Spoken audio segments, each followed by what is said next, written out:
Does God exist? Or is the material universe all that is, or ever was, or ever will be?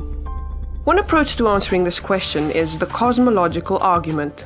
It goes like this: whatever begins to exist has a cause. The universe began to exist, therefore, the universe has a cause.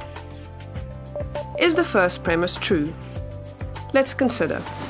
Believing that something can pop into existence without a cause is more of a stretch than believing in magic. At least with magic, you've got a hat and a magician. And if something can come into being from nothing, then why don't we see this happening all the time?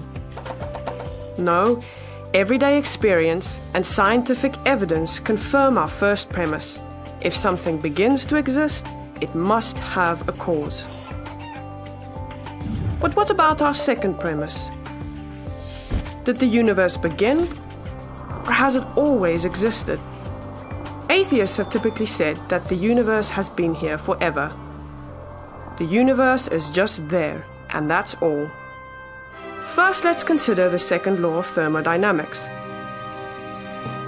It tells us the universe is slowly running out of usable energy, and that's the point. If the universe had been here forever, it would have run out of usable energy by now.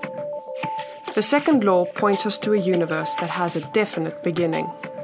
This is further confirmed by a series of remarkable scientific discoveries. In 1915, Albert Einstein presented his general theory of relativity.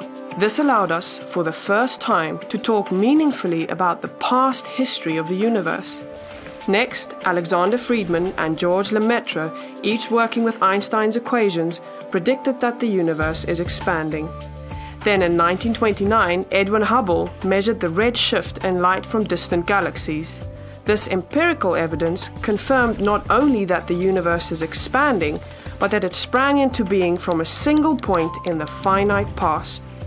It was a monumental discovery, almost beyond comprehension. However, not everyone is fond of a finite universe, so it wasn't long before alternative models popped into existence. But one by one, these models failed to stand the test of time.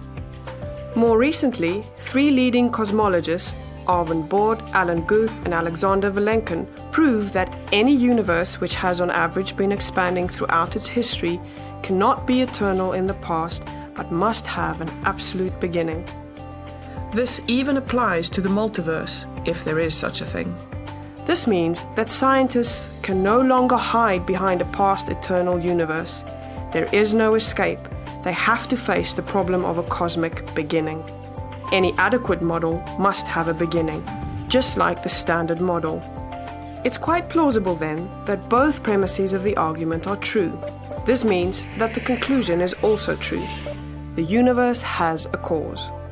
And since the universe can't cause itself, its cause must be beyond the space-time universe.